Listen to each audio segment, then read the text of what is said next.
A story is told in law school about this young man named Bob. He wanted to be a doctor, and although he failed repeatedly to pass the National Medical Admission Test or the NMAT, he insisted that he wanted to be a doctor. It came to a point that he went to court to insist on his right to be a doctor. The Supreme Court, speaking through Justice Cruz, answered that while every person is entitled to aspire to be a doctor, he does not have a constitutional right to be a doctor. This is true for any other calling in which the public interest is involved. And the closer the link, the longer the bridge to one's ambition. A person cannot insist on being a physician if he will be a menace to his patients. If one who wants to be a lawyer may prove better as a plumber, he should be so advised and advised. Of course, he may not be forced to be a plumber, but on the other hand, he may not force his entry into the bar. By the same token, a student who has demonstrated promise as a pianist cannot be shunted aside to take a course in nursing, however appropriate this career may be for others. Laging panakot ng mga professor sa law school ang kwento na to at napapalob ito sa kaso ng Dex versus Roberto San Diego. In tonight's episode, I'll be sharing with you what to expect in your law school entrance exam. I'll also be sharing with you what you can do to prepare for the interview. All of this and more coming right up. This episode is brought to you by the Lex in Motion merch store, where the perks and perils of being a law student through graphic tees and statement shirts help us help others more now and in the future. Even better, make a direct donation to the charities we support. Both links in the description below. Hi, my name is Lex and welcome to Lex in Motion. In this channel, I'll be helping you build your competence, confidence, and capability in law school. Start today by hitting the subscribe button below. New episodes are posted every Friday. The case I've mentioned earlier is one of the first cases you will read for Constitutional Law 1. It will be repeated in several other courses, but what you need to know is that we cannot be a society of square pegs in round holes. Huwag mong ipagpilitan bes ang hindi para sa'yo. If you are watching this and you have passed the PhilSat, then I can tell you up front, you have nothing else to worry about. You are now enjoying the disputable presumption that you have the mental ability to make it through law school. All other skills like arguing like a lawyer, answering law school exams, and spotting the issues you will learn in the next 4 or 5 years. Sa puro-purong dami lang ng kailangan aralin sa law school ay gagaling ka na ng gusto, kapatid, pero kung seseryosohin mo ang aral, ay lalabas agad ang kaya mong gawin. Magugulat ka, kapatid, sa sarili mong talento. Kailangan mo lang magsikap para sa mga pinapangarap mo. That brings me to tip number 1. Do not stress yourself over your law school entrance exams. We cannot be a society of square pegs in round holes. Yan ang sabi ng Supreme Court. Go through your law school entrance exam with just your natural ability.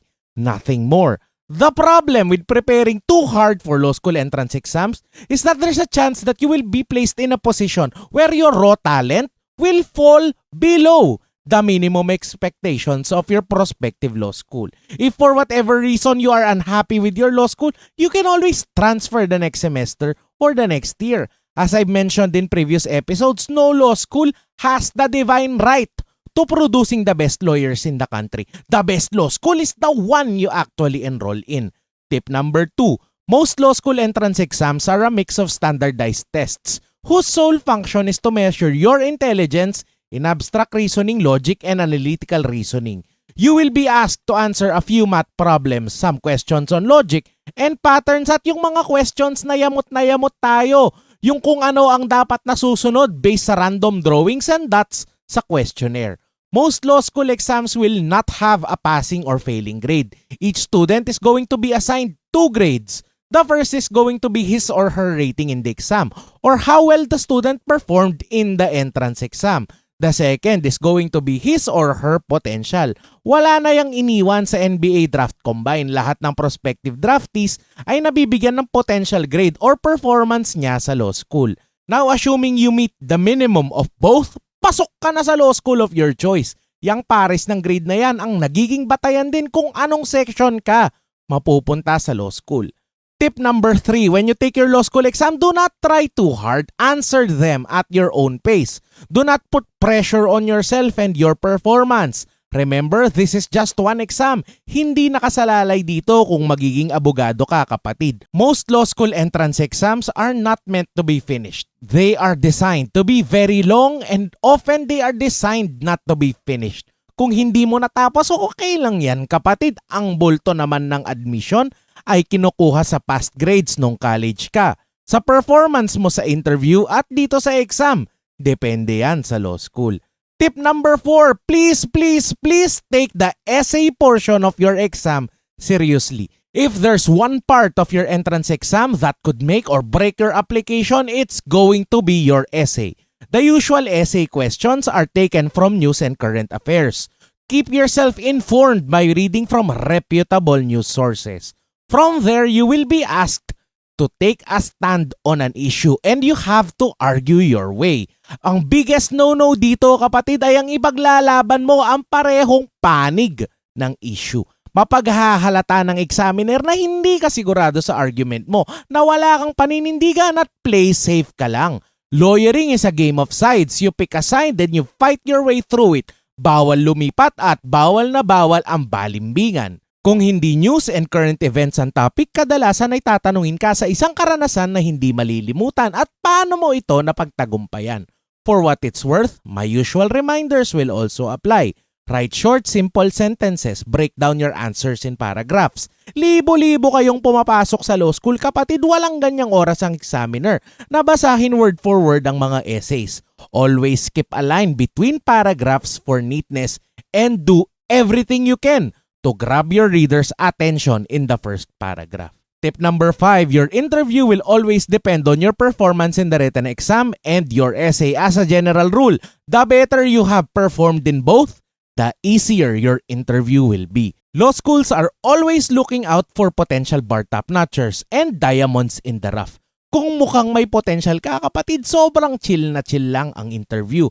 They won't do anything to scare you away. Conversely, kung tagilid ang exam mo at essay, papahirapan ka sa interview mo. Maaaring sungitan ka, sigawan ka at pipigain ka kung paano ka sumagot under pressure. My tip, kumalma ka lang. Take deep breaths, speak slowly, audibly, and very, very clearly.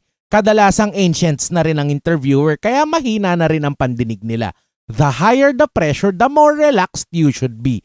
Interviewers always want to see one thing. They want young people who can show grace under pressure. There you have it, kapatid, 5 tips on how to nail your law school entrance exam. If you are already a law student and you are watching this, please comment down below your law school entrance exam experience. Second announcement, as you see in most episodes, Lex in Motion supports various charities. One of them is Grace to be Born. This is a halfway house for pregnant women in crisis. Sila ay ang mga buntis na dapat sana ay magpapa-abort na lang siguro, pero sinagip sila, inaalagaan hanggang sa panganganak at tinutulungan din ang kanilang mga sanggol na ma-adopt. Next week, we will be running an outreach activity for Grace to be Born. So from tonight at 6 p.m. until Friday, all of the proceeds of the sales of t-shirts in the Lex in Motion merch store will be donated to Grace to be Born.